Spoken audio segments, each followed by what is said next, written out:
Trading एक mental game है। Trading का असली महामंत्र सिर्फ 3 शब्दों में है। पहला, रिस्क मैनेजमेंट। एक ट्रेड में कभी भी कैपिटल का 1 से 2% से ज़्यादा रिस्क मत लो। बचे रहोगे तभी कमाओगे। दूसरा, डिसिप्लिन। सेटअप नहीं बना तो ट्रेड नहीं। मार्केट रोज मौका देता है लेकिन डिसिप्लिन रोज नहीं होता। तीसरा, पेशेंस। एक दिन में नहीं, 1 साल में ट्रेडर बनना है। प्रोफेशनल ट्रेडर ये नहीं सोचता आज कितना कमाऊं, वो सोचता है आज कितना सही ट्रेड करूं।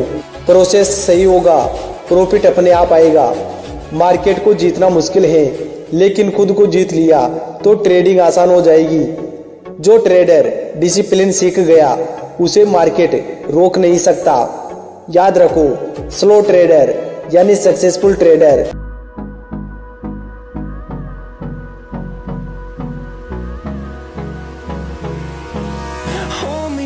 Till I get up, time is barely on our side.